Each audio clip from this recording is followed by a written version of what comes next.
Je vous restituerai les années qu'ont dévoré la sauterelle, le grillon, le criquet et la chenille. Joël, chapitre 2, verset 25. As-tu l'impression que ta vie s'est effondrée, que tu avances avec des pertes invisibles que personne ne voit? Ce message est pour toi. Dieu est sur le point de restaurer ce que tu croyais irrémédiablement perdu. Même si les hommes t'ont tourné le dos, même si tu as pleuré en silence, le ciel n'a jamais cessé de t'observer. Dans cette vidéo, tu découvriras 10 révélations bibliques puissantes sur la restauration divine. 10 vérités que Satan a tout fait pour te cacher. Reste jusqu'à la fin pour recevoir une prière de transformation et une parole vivante. Abonne-toi dès maintenant à Lumière en Christ. Aime cette vidéo et écris en commentaire. Je crois que Dieu va me rendre tout ce que j'ai perdu. Prépare ton cœur. Quelque chose de grand approche. Dans toute la Bible, Dieu se présente comme un restaurateur fidèle. Il ne se contente pas de consoler, il rétablit. Dans le livre de Job, après l'épreuve, il est écrit « L'Éternel rétablit Job dans son premier état et lui accorda le double de tout ce qu'il avait possédé. » Job chapitre 42, verset 10. Ce principe traverse l'Ancien et le Nouveau Testament. Jésus lui-même est venu chercher et sauver ce qui était perdu. Luc chapitre 19, verset 10. Pourtant, dans notre époque marquée par l'accélération, la comparaison et les blessures du passé, cette vérité est souvent étouffée. On t'a fait croire que c'est fini, que c'est trop tard, que tu ne récupéreras jamais ce que tu as perdu. Mais Dieu ne regarde pas l'état actuel, il regarde la promesse. Et sa promesse, c'est de restaurer ce que le monde, le péché ou l'ennemi ont dérobé à ton âme. Avant que Dieu ne restaure ce que tu as perdu, il travaille d'abord à reconstruire ce qui s'est effondré en toi. Chaque restauration divine commence par un fondement spirituel invisible. Dans cette partie, tu vas découvrir 10 fondements sacrés que Dieu établit secrètement avant de te relever devant tous. Le premier fondement sacré de la restauration divine, c'est l'aveu du vide intérieur. Tant que tu refuses de reconnaître ce que tu as perdu, Dieu ne peut pas venir guérir. Le Saint-Esprit ne restaure jamais un cœur qui prétend aller bien alors qu'il saigne en silence. Dans le livre de Jérémie, Dieu dit « Car je panserai ta plaie, je te guérirai de tes blessures. » Jérémie chapitre 30, verset 17. Mais une plaie invisible doit d'abord être nommée. La restauration commence lorsque tu ouvres enfin les yeux sur ce que tu ne voulais pas admettre. Ta paix s'est effondrée, ton espérance s'est affaiblie, ton feu intérieur s'est éteint. Ce n'est pas une faiblesse de l'avouer, c'est un acte de foi. Le vide que tu ressens, c'est le point de départ de l'intervention divine. Comme le fils prodigue qui dit « Je meurs de faim » Luc chapitre 15. Tu dois confesser ta faim spirituelle, ta perte de direction, ton besoin urgent de retour. C'est cette confession qui brise les chaînes de l'orgueil et libère la main de Dieu. Trop de croyants veulent la restauration sans passer par l'aveu du manque. Mais celui qui cache ses plaies les laisse infecter. Dieu veut que tu viennes tel que tu es, sans masque, sans justification. Il veut que tu dises la vérité, pas que tu la corriges. Ce que tu perçois comme une faiblesse est en réalité un cri que le ciel attend. Il faut parfois que tu tombes à genoux pour que Dieu se lève pour toi. Alors aujourd'hui, ouvre ta bouche dans le secret. Dis-lui ce que tu as perdu. Nomme-le avec des mots simples. Reconnais ce vide que même la prière n'a pas réussi à remplir. Et tu verras, ce vide, une fois remis entre les mains du Père, deviendra un réservoir où il versera sa grâce en abondance. Dieu ne restaure pas l'apparence, il restaure la vérité. Et la vérité commence par ton aveu. Le deuxième fondement sacré de la restauration divine, c'est l'acceptation du processus. Dieu ne restaure jamais d'un claquement de doigts. Il travaille par étapes, par saison, par mystère. Et pour que ta restauration soit profonde et durable, tu dois accepter que cela prenne du temps. Dans Ecclésiaste chapitre 3, il est écrit « Il fait toutes choses bonnes en son temps ». Ce temps-là, ce n'est pas le tien, c'est le sien. Lorsque tu réclames la hâte, Dieu répond avec profondeur. Lorsque tu veux le miracle immédiat, il construit la racine invisible. Car ce qu'il restaure doit durer. pas simplement te satisfaire. Beaucoup abandonnent la promesse parce qu'ils refusent le processus. Ils veulent se récupérer sans patienter, guérir sans traverser. Mais les plus grandes restaurations sont celles qui passent par le feu, l'attente, le désert. Joseph a attendu des années en prison avant de voir ses rêves restaurés. David a fui des grottes avant de recevoir la couronne. Jésus lui-même a attendu l'heure de son Père. Ce que tu vis n'est pas un abandon, c'est une préparation. Le silence actuel n'est pas un rejet, c'est un écrin. Dieu est en train de t'ajuster à ce qu'il va te rendre.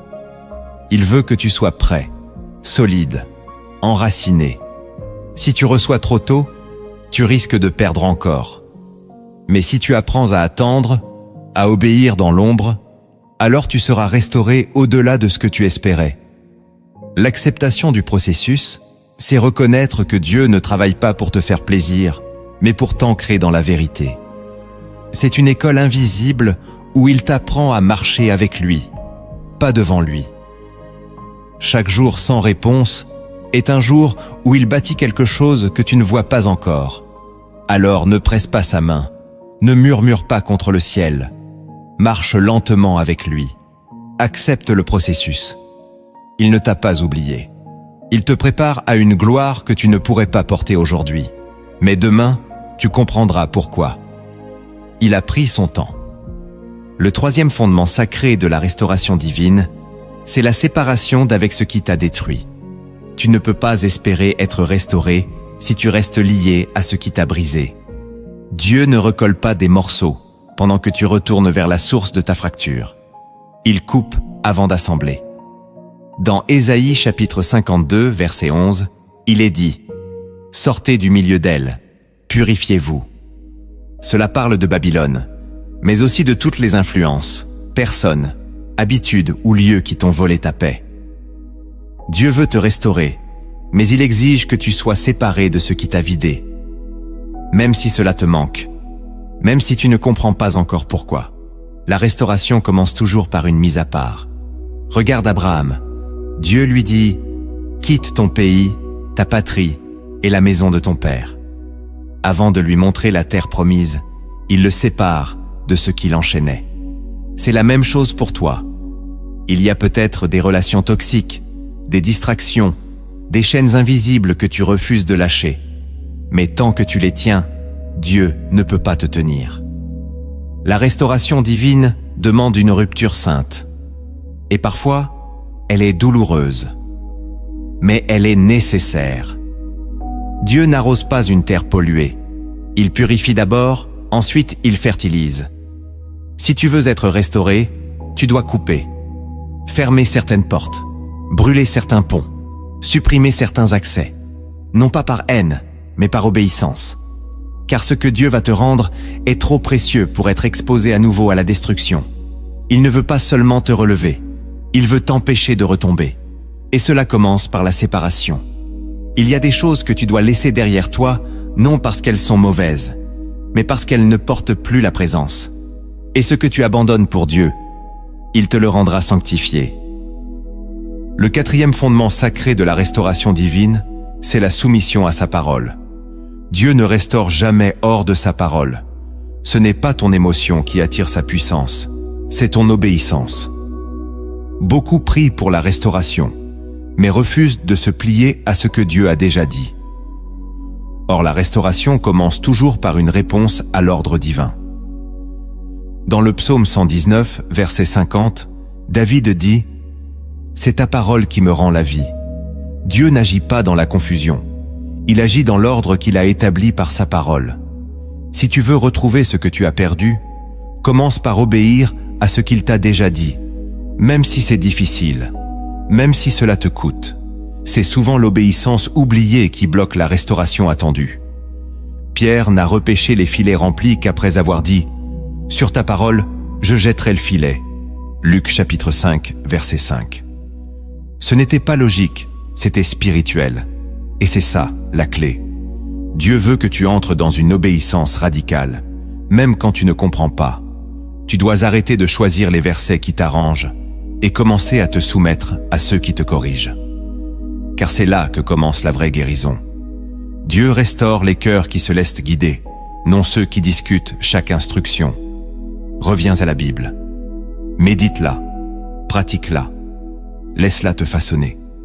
Et tu verras, ce que tu croyais perdu reviendra non seulement à toi, mais en mieux. Car la parole ne ment pas, et Dieu ne change pas. Obéis et regarde la restauration commencer. Le 5e fondement sacré de la restauration divine, c'est le pardon véritable. Tu ne peux pas espérer que Dieu te rende ce que tu as perdu si ton cœur reste fermé par l'amertume. Le pardon est l'un des sols spirituels sur lesquels Dieu fait germer la restauration. Jésus l'a dit clairement. Si vous ne pardonnez pas aux hommes, votre Père ne vous pardonnera pas non plus. Matthieu chapitre 6, verset 15. Cela peut sembler dur, mais c'est une vérité puissante. Le pardon libère ce que l'offense a bloqué. Il ne justifie pas le mal, il coupe son pouvoir. Tant que tu gardes rancune, tu bloques la main de Dieu. Tu veux que Dieu te rende la paix, mais tu nourris la colère. Tu veux la restauration, mais tu refuses de libérer celui qui t'a blessé. Dieu te dit aujourd'hui, pardonne, laisse aller, libère ton cœur. Ce n'est pas pour eux, c'est pour toi. Ce n'est pas une faiblesse, c'est une délivrance. Le pardon est une porte. Quand tu l'ouvres, Dieu entre. Il entre avec sa paix, avec sa guérison, avec sa restauration. Mais tant qu'elle est fermée, rien ne passe, même pas la bénédiction. Ce que tu as perdu à cause des autres, Dieu peut te le rendre. Mais il attend que tu coupes le lien invisible de l'amertume. Laisse le ciel s'occuper de la justice. Toi, choisis la liberté. Choisis de vivre sans poison dans l'âme. Choisis de ne plus te souvenir avec douleur. Choisis de relâcher. Et tu verras que ce simple acte brisera des chaînes anciennes et fera place à une restauration que rien ne pourra arrêter. Le 6e fondement sacré de la restauration divine, c'est la gratitude avant la manifestation. Le cœur reconnaissant attire la restauration, même quand les mains sont encore vides. Dans Luc chapitre 17, Jésus guérit 10 lépreux, mais un seul revient pour le remercier. Et c'est à celui-là que Jésus dit « Lève-toi, va, ta foi t'a sauvé ». Ce n'était pas seulement une guérison physique, mais une restauration complète. Pourquoi? Parce qu'il a su rendre gloire avant d'avoir tout reçu. Beaucoup attendent de voir pour louer, mais Dieu honore ceux qui louent en amont. La gratitude, c'est la preuve que tu fais confiance à Dieu, même quand rien ne bouge. C'est déclarer « Je ne vois rien, mais je sais que tu agis ». C'est bénir son nom dans la vallée, pas seulement sur la montagne. Et ce positionnement ouvre les portes invisibles. La restauration divine commence par une louange sacrée, celle qui monte alors que tout semble encore brisé. Quand tu remercies pour ce que tu n'as pas encore vu, tu touches le cœur du Père. Tu reconnais sa souveraineté, sa fidélité, sa capacité à changer les saisons. Et le ciel ne reste jamais indifférent à une adoration sincère. Ne laisse pas l'attente éteindre ta reconnaissance. Chaque matin, loue-le. Même si tu pleures, même si ton cœur est fatigué, même si tu ne comprends pas. Ta gratitude est une offrande invisible, un encens qui monte devant le trône. Et Dieu promet dans le psaume 50, « Celui qui offre en sacrifice des actions de grâce me glorifie. » Alors aujourd'hui, choisis d'honorer Dieu pour ce qu'il est, pas seulement pour ce qu'il donne. Et tu verras, sa main se lèvera, et ce que tu croyais perdu reviendra entre tes bras. Le 7e fondement sacré de la restauration divine, c'est la vision renouvelée. Tu ne peux pas marcher vers la restauration avec une mentalité brisée. Il faut que ta vision change, que tes yeux s'ouvrent à la perspective de Dieu. Dans Jérémie chapitre 1 verset 11, Dieu demande au prophète « Que vois-tu, Jérémie ?» Et à partir de ce que Jérémie voit, Dieu lui confie une mission. Il en est de même pour toi. Tant que tu ne vois que le passé, Dieu ne peut pas t'ouvrir l'avenir. Tant que tu regardes ce que tu as perdu, tu ne peux pas recevoir ce qu'il prépare. La restauration commence par un changement de regard. Ce que tu appelais une défaite, Dieu l'appelle une formation. Ce que tu voyais comme une perte, Dieu le voit comme une séparation nécessaire. Tu dois apprendre à voir comme Dieu voit. Et cela demande un renouvellement de ton intelligence. Romains chapitre 12, verset 2 dit « Soyez transformés par le renouvellement de l'intelligence ». Il ne s'agit pas simplement de penser positivement, mais de penser divinement, de laisser la parole modeler ta perception, de ne plus interpréter ta vie avec la voix de la chair, mais avec celle de l'esprit. Demande à Dieu d'ouvrir tes yeux spirituels. Dis-lui, « Seigneur, montre-moi ce que je ne vois pas encore, car tant que tu restes fixé sur ce que tu as perdu, tu bloques le flux de ce que Dieu veut t'accorder. Regarde en avant, lève les yeux. Le ciel s'apprête à t'inonder d'une grâce nouvelle, mais tu dois d'abord élargir ta vision. Le 8e fondement sacré de la restauration divine, c'est la persévérance dans la prière. Il ne suffit pas de demander une fois. Il faut continuer à frapper, à chercher, à crier dans le secret. Jésus a dit « Demandez et l'on vous donnera, cherchez et vous trouverez, frappez et l'on vous ouvrira. » Matthieu chapitre 7, verset 7. 3 actions, 3 niveaux de persévérance. La restauration demande une prière constante, pas une supplication occasionnelle. Tu ne peux pas te décourager parce que tu n'as pas vu de résultat en une semaine. Il faut que tu apprennes à prier jusqu'à ce que le ciel bouge. C'est dans la constance que Dieu forge ta foi. C'est dans l'insistance que ton esprit se synchronise avec le sien. Regarde Élie. Il pria 7 fois avant que le ciel ne donne un signe. Il n'a pas abandonné à la première sécheresse. Et toi, ne laisse pas l'attente éteindre ton feu. Rentre dans ton lieu secret, encore et encore. Pleure si tu dois pleurer. Mais prie, loue, déclare, intercède. Même si personne ne comprend ton combat, Dieu entend chaque soupir. Et il note chaque larme. Le livre de l'Apocalypse dit que les prières des saints montent comme un parfum devant Dieu. Ce n'est jamais en vain. Ce que tu lis aujourd'hui en prière, Dieu le libérera demain en restauration. Alors persévère. Ne lâche pas. Ta prière, même faible, est une force dans l'invisible. Le 9e fondement sacré de la restauration divine, c'est la foi dans le silence. Il y a des moments où Dieu ne dit rien, ne montre rien, ne semble rien faire. Et pourtant, c'est dans ce silence que naît la vraie restauration. Dans Jean chapitre 11, lorsque Lazare est malade, Jésus attend volontairement 2 jours avant de venir. Il semble absent, indifférent. Mais en réalité, il prépare un miracle plus grand. Ce silence n'était pas une absence, mais une stratégie divine. Il fallait que tout semble mort pour que la résurrection ait un sens. Il en est de même pour toi. Le silence que tu vis n'est pas un rejet, c'est une mise en scène céleste. Dieu t'apprend à croire sans voir, à t'attacher sans ressentir, à marcher sans signe. La vraie foi, c'est celle qui persiste dans le noir. Ce que tu vis est une épreuve de confiance. Le ciel veut savoir, peux-tu encore croire quand il ne répond pas? Peux-tu louer sans confirmation? Peux-tu rester fidèle sans émotion? Si oui, alors tu es prêt pour la restauration. Car elle ne viendra pas comme un feu d'artifice. Elle viendra discrètement, lentement, profondément. Et soudain, ce que tu croyais perdu apparaîtra devant toi, vivant, restauré, multiplié. Reste ferme. Le silence est sacré. Le 10e fondement sacré de la restauration divine, c'est la préparation à recevoir. La plupart des croyants demandent la restauration, mais peu prennent le temps de s'y préparer réellement. Ils crient à Dieu pour qu'il rende, relève, reconstruise, mais vivent dans un désordre intérieur qui empêche la bénédiction de s'installer. Dieu ne déverse pas sa gloire dans un cœur encombré. Il ne restaure pas pour que tu continues à vivre comme avant. Il restaure pour t'élever vers un nouveau niveau de maturité spirituelle. Dans Matthieu chapitre 25, les vierges sages ne savaient pas quand l'époux arriverait, mais elles s'étaient préparées. Elles avaient de l'huile.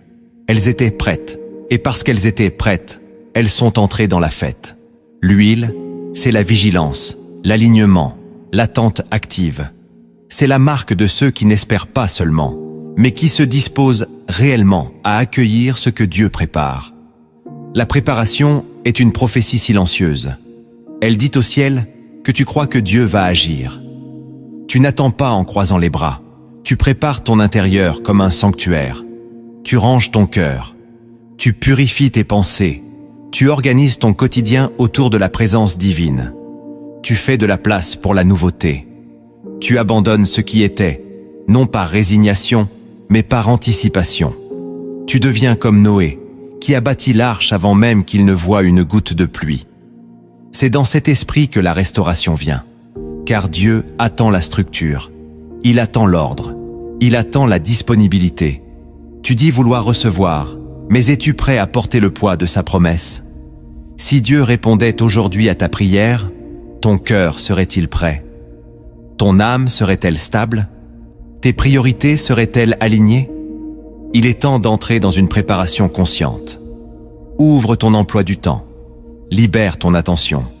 Sanctifie ton espace. Crée les conditions de la visitation divine. Et dis au ciel avec foi: je suis prêt à recevoir ce que j'ai perdu, en mieux. Dieu ne tarde jamais. Il attend simplement que ta terre intérieure soit prête à recevoir la semence de sa promesse. Et quand elle le sera, la pluie viendra. Lorsque Dieu décide de te restituer ce que tu as perdu, il commence par ouvrir des coffres spirituels que tu ignorais. Ce ne sont pas seulement des bénédictions visibles, mais des trésors cachés dans sa parole. Dans cette partie, tu vas découvrir 10 vérités profondes que le Saint-Esprit révèle aux âmes prêtes à recevoir. Le premier trésor spirituel de la restitution sacrée, c'est que Dieu ne te rend jamais exactement ce que tu as perdu. Il te rend toujours mieux. Lorsque tu traverses une perte, ton cœur réclame simplement ce qui était. Tu veux récupérer l'ancien, retrouver la paix d'avant, l'amour d'avant, la force d'avant. Mais Dieu ne travaille pas dans la copie. Il travaille dans la nouveauté. Il est écrit: voici, je fais toutes choses nouvelles. Apocalypse chapitre 21, verset 5. Dieu ne restaure pas pour t'offrir une réplique. Il restaure pour t'élever à une version que tu n'avais jamais connue. Job, après sa souffrance, ne retrouve pas simplement ce qu'il avait. Il reçoit 2 fois plus. Il retrouve des enfants, mais aussi une vision renouvelée de Dieu, une profondeur spirituelle qu'il n'avait jamais atteinte. C'est ça, la logique céleste. Dieu ne te renvoie pas dans le passé. Il te pousse vers ta destinée. Et parfois, c'est pour cela que la restauration tarde. Parce que Dieu attend que tu sois prêt non pas à reprendre l'ancien, mais à porter le nouveau. Il ne veut pas simplement te redonner un travail, une relation, une énergie. Il veut te redonner un discernement, une paix, une force que rien ne pourra à nouveau briser. Si tu regardes ce que tu as perdu avec nostalgie, tu risques de bloquer ce que Dieu veut t'apporter avec puissance. Ce que tu avais était bon, mais ce que Dieu prépare est saint. Et la sainteté a un poids que l'ancien toi ne pouvait pas porter. Alors ouvre ta pensée. Abandonne ton besoin de répliquer. Dis à Dieu: je ne veux pas seulement récupérer, je veux être renouvelé. Et tu verras que ce qu'il te rendra ne ressemblera peut-être pas à ce que tu attendais, mais ce sera infiniment meilleur. Le deuxième trésor spirituel de la restitution sacrée, c'est que Dieu commence toujours par ce que l'homme a négligé. Ce que les autres ont jeté, Dieu le ramasse. Ce que le monde a piétiné, Dieu le restaure. Il prend ce qui semble brisé, inutile, abandonné, et en fait une œuvre magnifique. C'est dans cette logique que Jésus choisit les pécheurs, les rejetés, les malades, les exclus. Il ne commence jamais par les puissants, mais par les oubliés. Dans Ésaïe chapitre 60, verset 15, Dieu dit: « Au lieu que tu sois délaissé et haï, nul ne passant par toi, je ferai de toi un sujet de gloire éternelle. » Dieu commence par ce que les hommes ont méprisé, parce que sa gloire se révèle dans l'improbable. Et si tu as été mis de côté, rejeté, ignoré, moqué, c'est une bonne nouvelle. Car c'est là que commence la restitution. Dieu ne regarde pas l'apparence, il regarde l'humilité. Il regarde l'état de ton cœur dans la solitude, ta fidélité quand personne ne t'applaudit, ta prière quand plus personne ne croit en toi. Et c'est dans cette fidélité cachée qu'il dépose les semences de ta restauration. Ce n'est pas un hasard si tu es passé par l'oubli. C'était une sélection divine. Dieu voulait être sûr que ta foi n'était pas basée sur la reconnaissance des hommes. Et maintenant que tu es resté debout dans l'ombre, il peut te faire entrer dans la lumière. Ne méprise pas le rejet que tu as subi. Il t'a qualifié pour un retour que personne ne pourra expliquer. Le troisième trésor spirituel de la restitution sacrée, c'est que Dieu répare aussi ce que tu n'as jamais osé demander. Il existe des douleurs profondes que tu n'as jamais verbalisées, des pertes anciennes, des blessures silencieuses, des souvenirs enfouis que même ta bouche n'a pas osé prononcer devant Dieu. Et pourtant, il les connaît. Il les a vus. Il les a gardés. Et quand vient le temps de la restauration, il s'occupe aussi de ces zones cachées de ton âme. Il est écrit dans Romains chapitre 8, verset 26. L'Esprit lui-même intercède par des soupirs inexprimables. Il y a donc des choses que même ta prière ne peut exprimer, mais que le Saint-Esprit remet au Père. Et c'est là que la grâce devient réelle. Car Dieu ne te rend pas seulement ce que tu lui as demandé avec des mots. Il te rend aussi ce que ton âme a pleuré en silence. Il est le Dieu des soupirs muets, des douleurs secrètes, des cicatrices que tu caches sous des sourires. Quand il restaure, il descend dans les zones profondes. Et soudain, tu sens une paix nouvelle, une joie inexplicable, une légèreté que tu n'avais pas prévue. C'est parce qu'il a touché ce que tu avais laissé à l'abandon. Dieu est un Père qui fouille ton intérieur pour y poser sa main là où personne ne regarde. Tu croyais que c'était perdu pour toujours. Mais le ciel n'a jamais oublié. Et aujourd'hui, cette zone que tu n'as jamais osé offrir sera la première à être restaurée. Le quatrième trésor spirituel de la restitution sacrée, c'est que Dieu prépare la restauration pendant que tu pleures. Tu penses que rien ne se passe, que tes larmes sont inutiles, que tu es seul dans ta douleur. Mais la vérité, c'est que pendant que tu gémis, Dieu œuvre. Il travaille dans l'invisible. Il aligne des événements, touche des cœurs, déplace des obstacles. Tu ne vois rien, mais le ciel est en mouvement. Dans Psaume 126, verset 5, il est écrit « Ceux qui sèment avec larmes moissonneront avec chants d'allégresse ». Cela signifie que ta souffrance actuelle est un terrain de semences spirituelles. Chaque larme sincère attire la main de Dieu. Il les recueille, il les compte, il les transforme. Tu ne perds rien dans l'épreuve. Au contraire, tu es en train d'activer une restitution que tu comprendras plus tard. Le problème, c'est que dans la douleur, tu veux des signes. Tu veux voir, tu veux comprendre. Mais Dieu te dit, fais-moi confiance dans l'obscurité, car pendant que tu pleures, je prépare ton relèvement. La preuve, c'est Joseph, vendu, trahi, enfermé, seul. Mais dans l'ombre, Dieu préparait le trône. Et le jour est venu où tout a basculé. Ta nuit ne sera pas éternelle. Dieu travaille, même dans ton silence. Et bientôt, ce que tu croyais définitivement mort sera debout devant toi, restauré par sa fidélité. Le cinquième trésor spirituel de la restitution sacrée, c'est que ce que Dieu va te rendre va humilier l'ennemi. Ta perte n'était pas seulement une épreuve, c'était un combat spirituel. L'ennemi a voulu voler, briser, disperser. Il a voulu faire croire que tu n'allais jamais te relever. Il a construit des mensonges dans ton esprit pour que tu t'habitues à vivre sans. Mais ce qu'il ne savait pas, c'est que Dieu avait déjà prévu un retour. Et pas un simple retour. Un retour glorieux, public, indiscutable. Dans Joël chapitre 2, verset 19, Dieu dit « Voici, je vous enverrai le blé, le mou et l'huile, et vous en serez rassasiés, et je ne vous livrerai plus à l'opprobre parmi les nations. » La restauration que Dieu prépare n'est pas discrète. Elle est visible, elle est frappante, et elle est destinée à faire taire les moqueries, à effacer les soupçons, à humilier l'enfer. Dieu aime renverser les pronostics. Il aime que ce soit ceux qui doutaient de toi qui soient forcés de reconnaître que sa main était sur ta vie. Ce que Dieu va te rendre ne sera pas une consolation, ce sera une proclamation. Il va rétablir ton nom, ta paix, ta voix. Il va te redonner une autorité que personne ne pourra contester. Et ce jour-là, tu n'auras pas besoin de te justifier. Ta restauration parlera pour toi. Voilà pourquoi tu ne dois pas abandonner.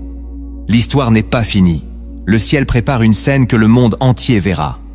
Le 6e trésor spirituel de la restitution sacrée, c'est que ce que tu croyais terminé n'était qu'une interruption divine. Il y a des situations que tu as enterrées dans ton esprit. Des projets abandonnés, des relations rompues, des opportunités manquées. Tu as fermé le chapitre, croyant que c'était la fin. Mais ce que tu croyais être une fin était en réalité une pause voulue par Dieu. Car parfois, il interrompt pour mieux repositionner. Dans Jean chapitre 11, Lazare est mort. Tout semble terminé. Même sa sœur dit « Il sent déjà ». Et pourtant, Jésus dit « Cette maladie n'est point à la mort, mais pour la gloire de Dieu ». La gloire vient souvent après ce que tu appelles la fin. Dieu permet l'interruption pour te préparer à une dimension plus grande. Il sait que si tu continues sans ajustement, tu risques de te perdre. Alors, il coupe, il ralentit, il arrête. Et toi, tu pleures, tu paniques, tu conclus que c'est fini. Mais au ciel, c'est juste une pause, une réinitialisation, une mise à part. Et quand le temps est accompli, Dieu rouvre le dossier et ce que tu pensais abandonner revient, glorifié. Il ressuscite ce que tu croyais enterré. Il ressuscite un rêve, une vision, une force que tu avais oubliée. Rien n'est vraiment terminé quand Dieu a encore un plan. Ne vis pas dans la résignation. Ce n'est pas parce que c'est en silence que c'est mort. Ce n'est pas parce que c'est caché que c'est enterré. C'est peut-être simplement en attente de résurrection. Dieu est le maître des reprises imprévues. Alors reste en paix. Ce n'est pas fini. Ce n'était qu'une interruption. Le 7e trésor spirituel de la restitution sacrée, c'est que Dieu n'oublie aucune des semences que tu as plantées dans la douleur. Tu as aimé sans retour. Tu as donné sans reconnaissance. Tu as prié sans récompense visible. Tu as semé dans la fidélité, dans l'humilité, dans l'abandon. Et avec le temps, tu as cru que c'était inutile, que le ciel n'avait rien vu. Mais Dieu est juste. Il est écrit dans Hébreux chapitre 6, verset 10. « Car Dieu n'est pas injuste pour oublier votre travail et l'amour que vous avez montré pour son nom. Aucune semence n'est perdue, même celle que tu as oubliée, même celle que tu as plantée dans les larmes. Le ciel les a enregistrées. Et au moment choisi, Dieu active la récolte. Il envoie la pluie. Il envoie la faveur. Il fait croître dans l'invisible ce que tu croyais sec. La restitution divine commence souvent par la moisson de semences anciennes. Ce n'est pas un hasard si tu ressens à nouveau un appel, un désir, une flamme. C'est Dieu qui fait germer ce que tu avais cru mort. Tu croyais que tu avais perdu du temps. Mais Dieu transforme les saisons perdues en accélération céleste. Ce que tu as semé revient, multiplié, sanctifié, restauré. Reste fidèle. Continue de semer, même si tu ne vois rien encore. La terre obéit à Dieu. Elle ne garde jamais la graine éternellement. Le fruit est en route. Le 8e trésor spirituel de la restitution sacrée, c'est que Dieu utilise ta restauration pour restaurer d'autres vies. Ce que tu as traversé n'était pas seulement pour toi. Il y a des gens autour de toi qui ont besoin de voir que Dieu restaure. Ton relèvement deviendra leur espérance. Ton témoignage sera leur feu. Dans Luc chapitre 22, verset 32, Jésus dit à Pierre, « Quand tu seras revenu, affermis tes frères. » Pierre devait d'abord tomber, être restauré, puis devenir un point d'appui pour les autres. Il en est de même pour toi. Ta douleur n'est pas stérile. Elle sera semence de foi pour d'autres. Dieu veut utiliser ton histoire. Pas la version embellie, mais la vraie. Celle avec les larmes, les chutes, les silences, les doutes et le relèvement. Tu ne seras pas seulement restauré, tu deviendras un canal de restauration. Ce que tu vis aujourd'hui façonne ton autorité spirituelle de demain. Ce n'est pas par hasard que tu es passé par cette vallée. Dieu prépare en toi un message vivant. Et un jour, quelqu'un écoutera ton histoire et sa foi renaîtra. Il dira, « S'il s'en est sorti, je peux m'en sortir aussi. » Alors ne méprise pas ton parcours. Chaque détail, chaque chute, chaque retour fait partie de la mission. Tu ne vis pas seulement pour être guéri, tu vis pour porter la guérison. Le 9e trésor spirituel de la restitution sacrée, c'est que Dieu restaure aussi ton identité spirituelle. Ce que tu as perdu n'est pas toujours visible. Il ne s'agit pas seulement d'un bien, d'une opportunité ou d'une relation. Parfois, ce que l'épreuve t'a arraché, c'est ton image intérieure. Ce regard confiant que tu portais sur toi-même. Ce feu que tu avais dans les yeux quand tu parlais de Dieu. Cette certitude profonde que tu étais choisi, protégé, aimé. Mais la tempête est venue. Elle a emporté ta force. La chute a terni ta voix. Le rejet t'a fait douter. Et sans que tu t'en rendes compte, ton identité s'est fissurée. Tu es peut-être debout. Tu continues à avancer, mais en toi, quelque chose s'est éteint. Tu ne te reconnais plus dans le miroir de l'esprit. Et pourtant, Dieu ne t'a jamais renommé selon ta chute. Il te voit encore comme il t'a toujours vu, fils, fille, oint, serviteur, prophète. Il est écrit dans Ésaïe chapitre 62, verset 2. On t'appellera d'un nom nouveau que la bouche de l'Éternel déterminera. Ton nom n'est pas ce que les autres ont dit de toi.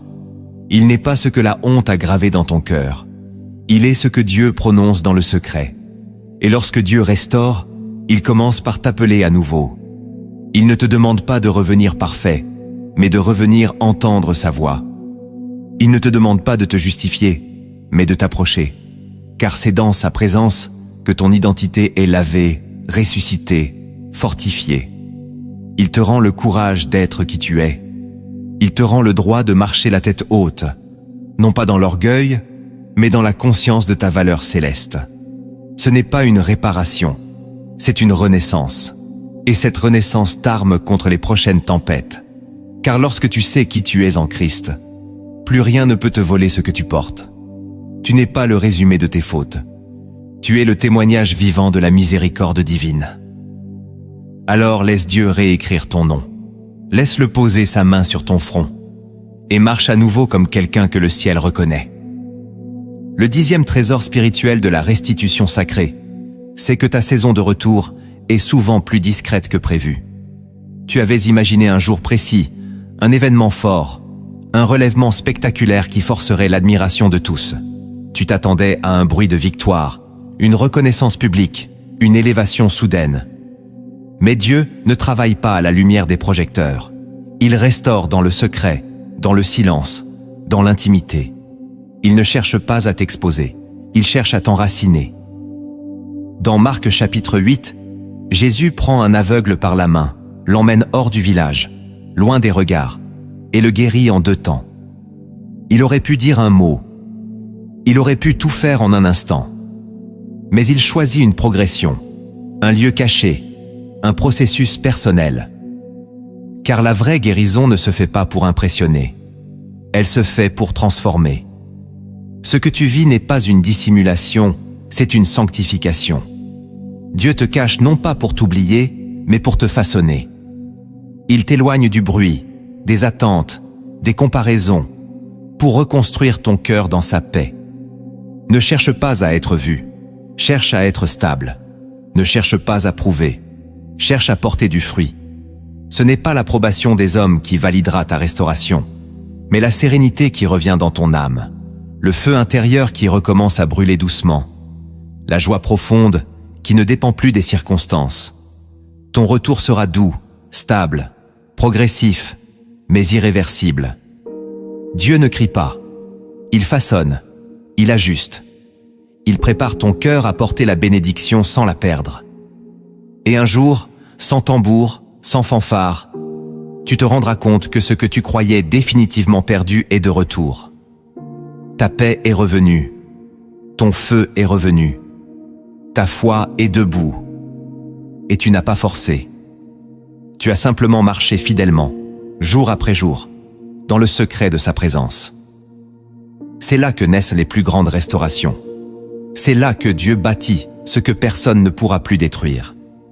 Ne méprise pas le silence. Il est sacré. Et dans ce silence, Dieu est en train de réécrire ton histoire. Si tu ressens que ce message parle à ton cœur, partage cette vidéo maintenant. Quelqu'un autour de toi a désespérément besoin de savoir que Dieu n'a pas terminé. Il y a encore des trésors à restaurer, même dans ce qui semble irrécupérable. Tu peux entendre des promesses sans jamais les vivre si tu ne prends pas les décisions qui déclenchent l'intervention divine. La restauration n'est pas passive. Elle s'active par des choix spirituels concrets. Dans cette partie, découvre 7 décisions puissantes que tu dois prendre pour que la guérison de Dieu devienne réalité dans ta vie. La première décision spirituelle que tu dois prendre pour activer la guérison de Dieu, c'est de renoncer à comprendre. Le besoin de tout expliquer est souvent un piège de l'âme blessée. Lorsque tu traverses une perte ou un effondrement, ton cœur réclame des raisons. Pourquoi cela m'est-il arrivé? Pourquoi Dieu a-t-il permis cela? Pourquoi n'ai-je pas été protégé? Mais la guérison commence quand tu acceptes de ne pas tout savoir. Il est écrit, « Ma pensée n'est pas votre pensée, et vos voix ne sont pas mes voix. » Ésaïe chapitre 55, verset 8. Dieu agit sur des plans que ton intelligence ne peut pas contenir. Et tant que tu t'accroches à ton besoin de comprendre, tu bloques la paix que Dieu veut t'envoyer. Renoncer à comprendre, ce n'est pas renoncer à la vérité, c'est reconnaître que la vérité de Dieu dépasse ta logique humaine. Ce n'est pas une faiblesse, c'est une soumission. C'est dire, Seigneur, je ne comprends pas, mais je te fais confiance. Et dans cette confiance aveugle, Dieu libère sa consolation. Il dépose un repos que l'analyse ne pourra jamais produire. Ta guérison commence là, quand tu cesses de questionner pour commencer à écouter, lorsque tu arrêtes de rejouer les scénarios dans ta tête et que tu ouvres ton cœur au silence de Dieu.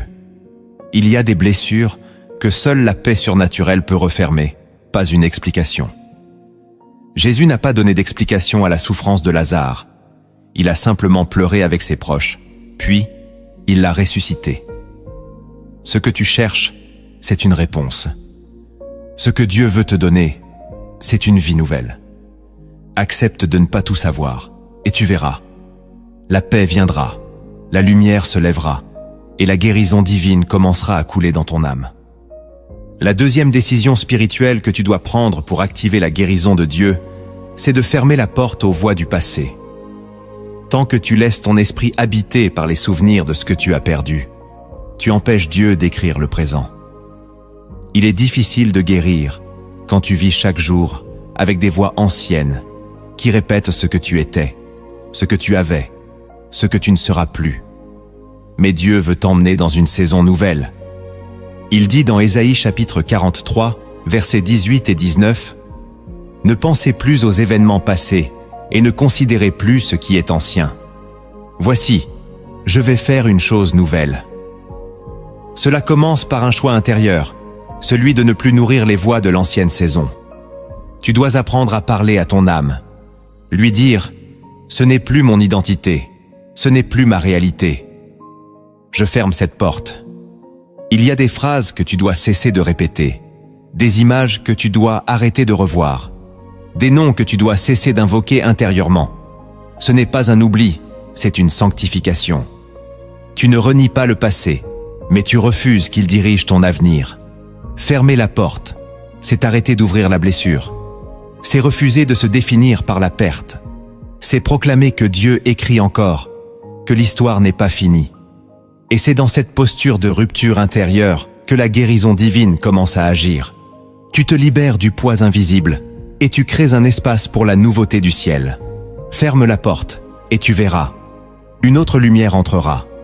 La troisième décision spirituelle que tu dois prendre pour activer la guérison de Dieu, c'est d'ouvrir ton cœur à l'imprévisible. Dieu ne guérit pas toujours de la manière que tu attends. Il ne suit pas ton scénario, tes prières conditionnées, tes logiques humaines. Et si tu veux vraiment guérir, tu dois lui laisser la liberté totale. Jésus a guéri des aveugles en crachant au sol, en imposant les mains, parfois même à distance. Chaque miracle avait une forme différente. Ce n'est pas la méthode qui compte, c'est la foi. Et la foi véritable accepte l'inattendu. Elle s'ouvre à ce que Dieu veut faire, comme il veut le faire. Peut-être que tu attends une restauration dans un domaine précis, mais Dieu commence dans un autre. Tu veux guérir ton cœur, et il commence par purifier ton entourage. Tu veux retrouver une paix visible, et il te plonge d'abord dans un silence intérieur. Ouvre ton cœur à l'imprévisible, car c'est souvent là que Dieu agit le plus puissamment. Il ne veut pas que tu deviennes dépendant d'un modèle, mais que tu dépends de sa voix. Il te surprendra. Il déplacera les lignes. Il brisera les cadres. Et c'est ainsi que la guérison viendra, par des chemins que tu n'aurais jamais imaginés. Sois prêt à lâcher ce que tu avais prévu. Sois prêt à marcher dans l'inconnu. Sois prêt à dire « Fais comme tu veux, Seigneur ».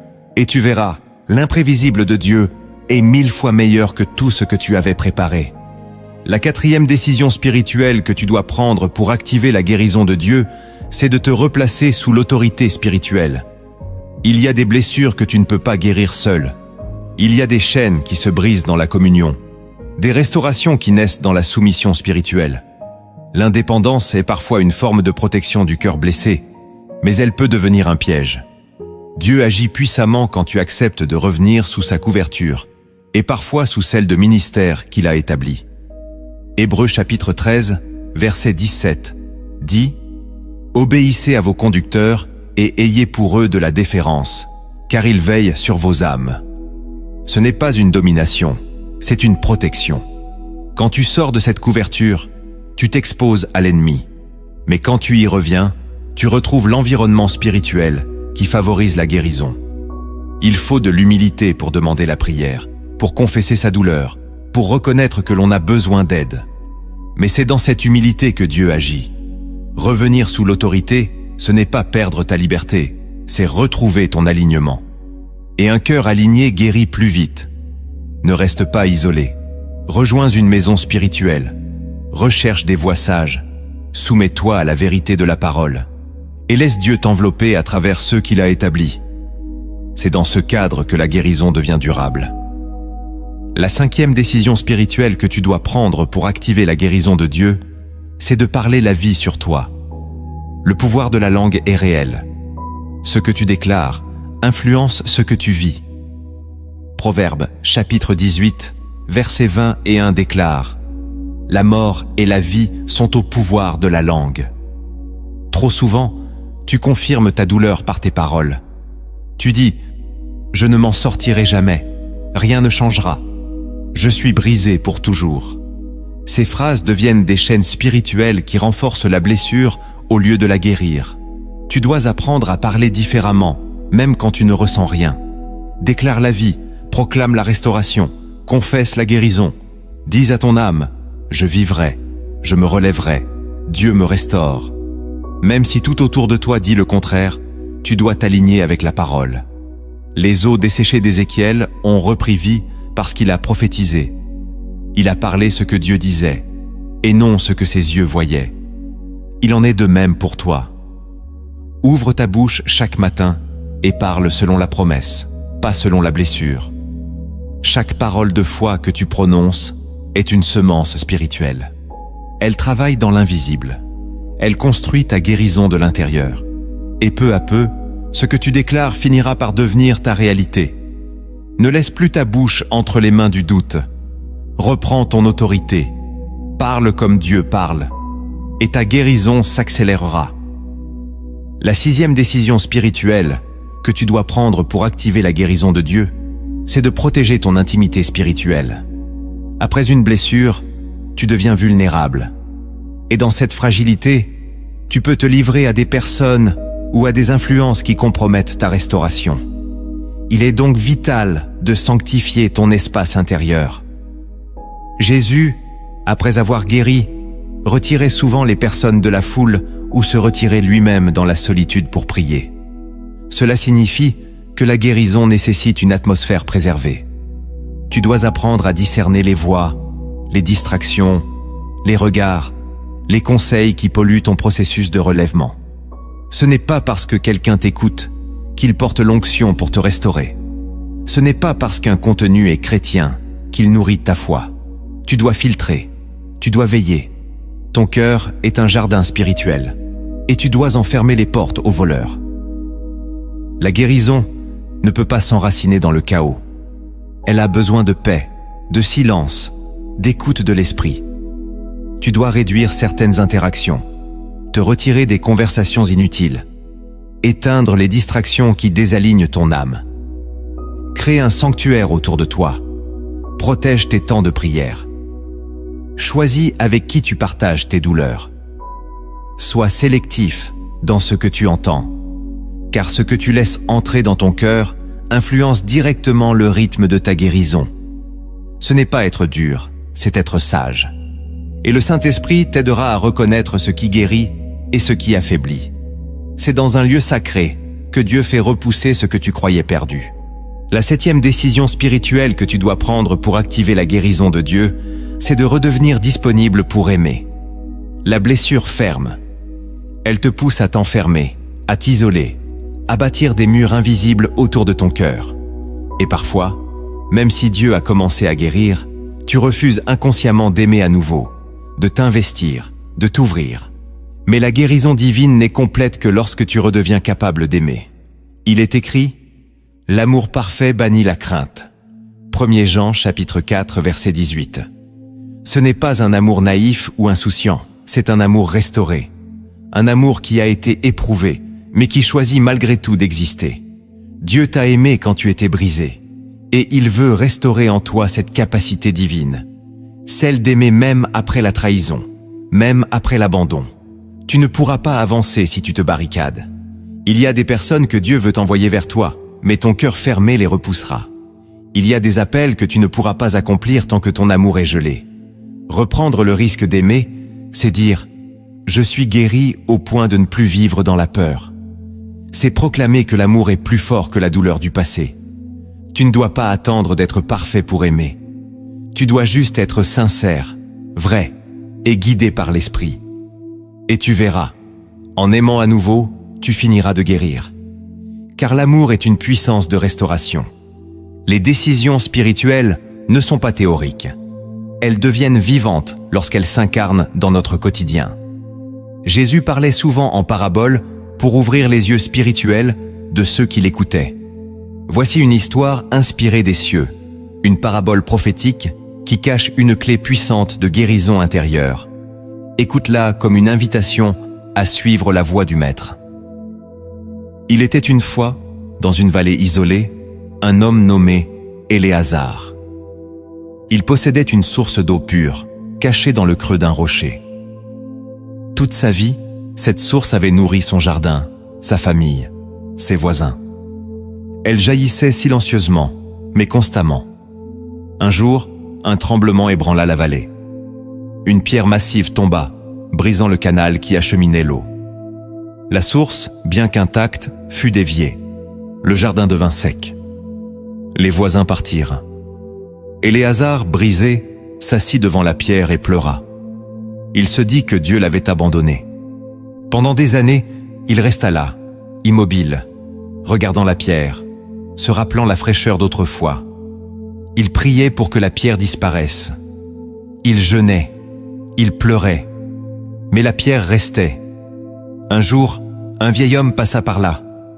Il lui dit « Pourquoi restes-tu à pleurer ?» Éléazar répondit « Ma source est perdue. Elle a été bloquée. Je ne peux plus rien faire. » Le vieil homme s'approcha, regarda autour et dit « Elle n'est pas perdue, elle coule encore. Elle a simplement pris un autre chemin. » Intrigué, Éléazar suivit le vieil homme à travers les bois. Après plusieurs heures de marche, ils arrivèrent dans une autre clairière. Là, au milieu des pierres, l'eau jaillissait à nouveau.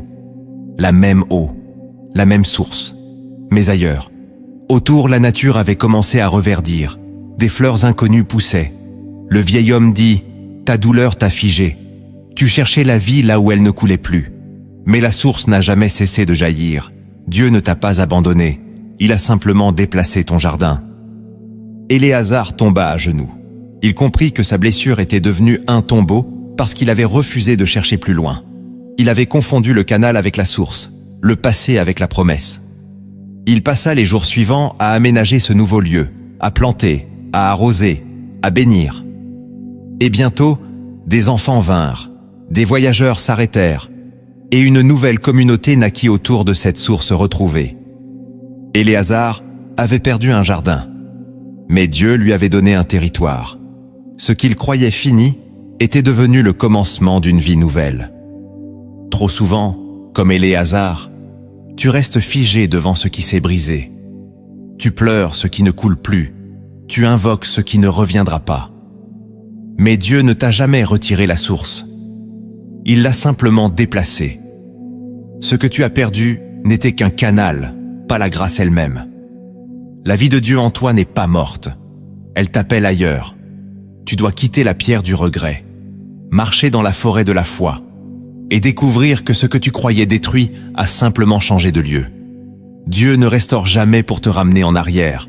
Il restaure pour t'emmener plus loin. Lève-toi, cherche la source. Ta guérison est en marche. Et autour d'elle, Dieu est prêt à bâtir quelque chose de nouveau. Dieu ne t'a jamais oublié. Il a vu tes larmes, ressenti ton épuisement, observé tes luttes silencieuses. Ce que tu croyais définitivement perdu, il s'apprête à le restaurer dans une dimension que tu n'imaginais pas. Pas pour te ramener au passé, mais pour t'introduire dans une saison nouvelle, plus pure, plus alignée à sa volonté. Tu n'es pas seul dans ce processus. Chaque étape que tu as traversée faisait partie d'un plan divin plus vaste. La douleur n'aura pas le dernier mot. C'est la promesse qui triomphera. Laisse cette vérité pénétrer ton cœur.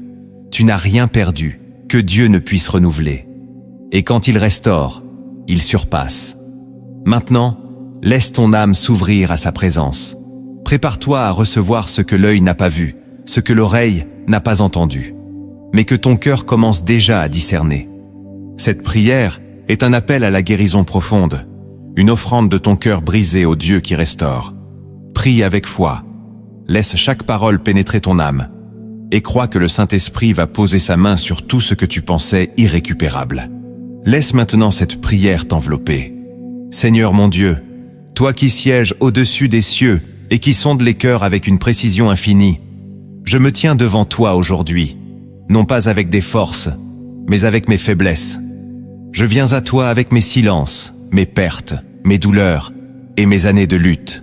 Je ne viens pas cacher mes blessures, je viens les ouvrir devant ta lumière, car tu es le seul qui puisse toucher l'âme sans la blesser, le seul qui puisse restaurer ce qui a été détruit jusque dans les profondeurs les plus anciennes de mon être. Je t'apporte les années de solitude, les saisons d'incompréhension, les pertes inexplicables.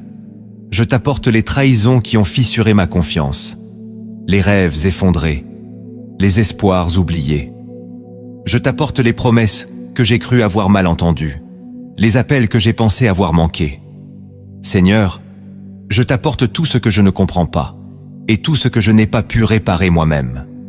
Je te remets les nuits passées à pleurer, les jours sans lumière, les heures de doute où j'ai cru que tu m'avais abandonné. Je te donne les noms de ceux que j'ai perdus, les lieux qui me rappellent des souvenirs douloureux, les chemins que je ne peux plus emprunter. Je te remets mes regrets, mes fautes, mes oublis. Tu connais chaque recoin de mon histoire. Tu sais tout, et malgré tout, tu m'aimes. Je t'ouvre maintenant mon cœur sans condition. Viens comme le feu qui purifie, viens comme la pluie qui féconde, viens comme l'huile qui guérit. Pose ta main sur ma mémoire, sur mon passé, sur mes relations brisées. Seigneur, viens visiter mes racines. Viens guérir ce que je n'ai jamais osé nommer. Reviens dans mon histoire, prends chaque instant, chaque silence, chaque cri, et transforme-les en semences de gloire. Je proclame que tu n'as pas fini avec moi. Je déclare que ce que j'ai perdu ne sera pas une tombe, mais un autel. Que ma douleur ne sera pas un fardeau, mais un témoignage. Que les années dévorées par les sauterelles deviendront des années de récolte. Je choisis de te faire confiance. Même si je ne vois rien, je te crois. Même si je ressens encore la douleur, je choisis d'avancer. Même si je n'ai pas encore toutes les réponses, je choisis de m'appuyer sur ta fidélité. Je m'abandonne à ton processus. Tu es le Dieu qui restaure, et je suis prêt à marcher avec toi. Père, ouvre les cieux sur ma vie. Envoie la paix dans mes nuits. Envoie la clarté dans mes décisions. Envoie la consolation dans mes lieux de solitude. Entoure-moi de ta présence comme d'un manteau. Que chaque cellule de mon corps, chaque pensée de mon esprit, chaque battement de mon cœur soit réaligné à ta volonté. Je refuse de vivre dans l'amertume. Je refuse de vivre dans le passé. Je refuse de laisser le mensonge me dire que c'est trop tard. Ce n'est pas trop tard. Avec toi, tout peut recommencer. Avec toi, rien n'est irréparable. Avec toi, même ce que je pensais mort peut ressusciter. Je libère ceux qui m'ont blessé.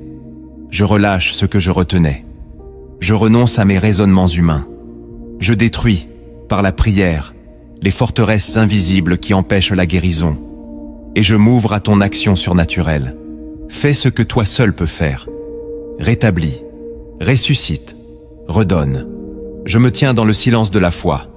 Je ne veux plus t'imposer mes exigences. Je veux t'offrir mon abandon. Prends mon cœur. Fais-en ton temple. Et restaure tout ce que le monde a abîmé. Je te remercie déjà pour ce que je ne vois pas encore. Je te loue pour ce qui est en train de germer dans l'invisible. Je te glorifie pour les jours qui arrivent. Tu es le Dieu qui fait toutes choses nouvelles. Et moi, je suis ton fils. Je suis ta fille. Je suis ton serviteur. Je suis ton joyau en réparation. Et je te laisse tout. Dans le nom de Jésus-Christ, je prie. Amen. Si cette prière a touché ton cœur, si tu sens que Dieu a commencé quelque chose en toi aujourd'hui, ne garde pas ce message pour toi. Envoie-le à une personne qui traverse une saison difficile. Partage la lumière que tu as reçue. Et si tu veux déclarer ta foi publiquement, écris simplement en commentaire « Dieu va me rendre tout ce que j'ai perdu, en mieux ».